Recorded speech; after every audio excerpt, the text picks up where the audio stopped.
I've got an idea. Should we go and find some history? Hey! First little coin of the day. It's farthing size. I think I remember reading this particular part of this orchard was put over to hops for a few years, the war years I think, or somewhere around there. And I think a farthing a day was pretty much the going rate.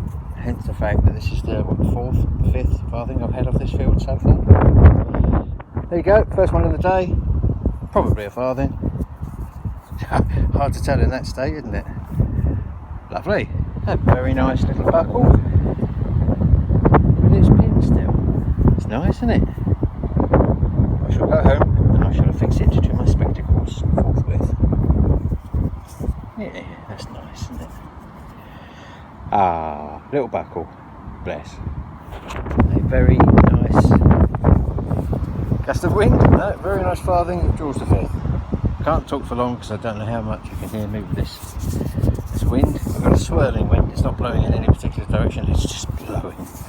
1920 something. King George farthing.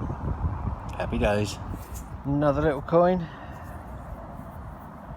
Just about make out Queen Vic on there. Getting older. Aren't we all? Another little coin. We're doing alright, aren't we? Queen Vic. God bless her. Mystery object.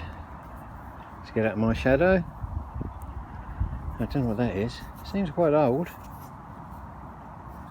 Got a hole in it. Can't see a thread. Doesn't seem to go all the way through. Interesting. We're clean it up back at the ranch and see what we can make of that.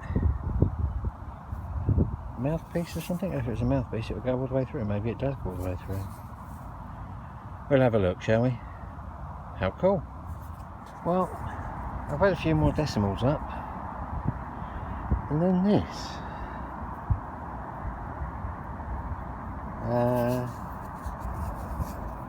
That's exciting, isn't it? Nothing on the other side that I can see right now.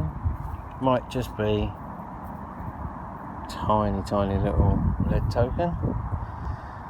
I'll clean that up back at the detector ranch and see what we can see. It's interesting, I think. Or is it? Or am I just wishing for things? I don't know. We shall see.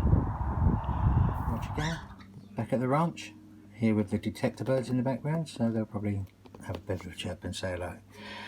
Let's go through some of this week's finds. Not a lot, didn't go out for a long time. And I've just come back from having my my vaccine, my COVID vaccine. So I'm looking forward to a sore arm all weekend, so maybe I won't make it out this weekend.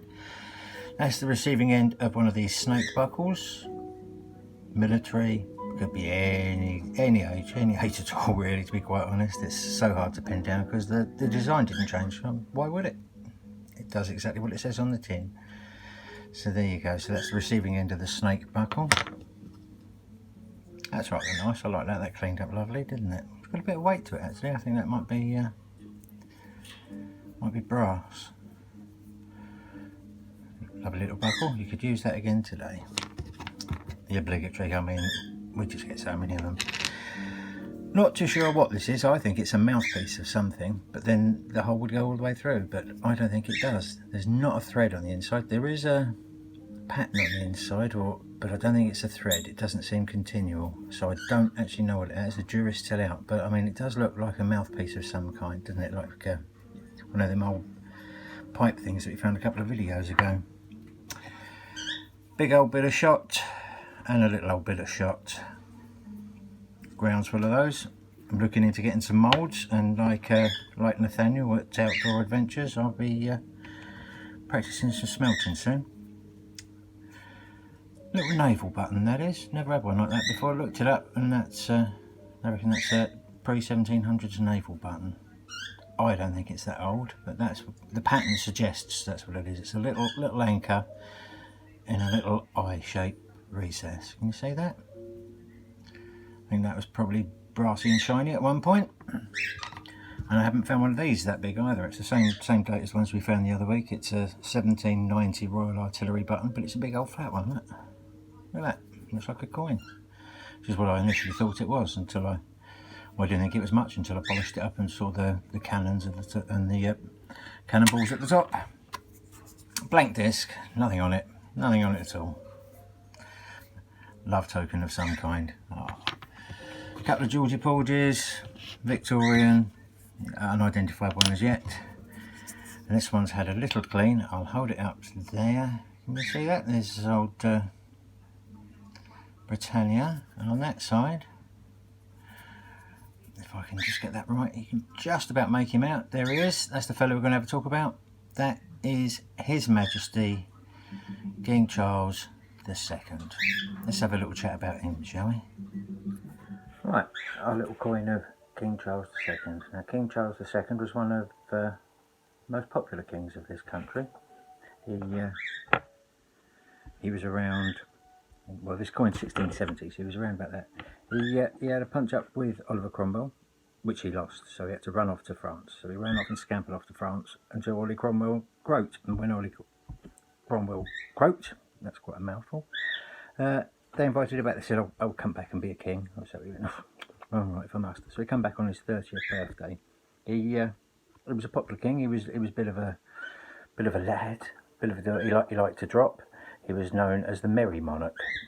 He was, you know, he liked to drop. Let's just put it that way.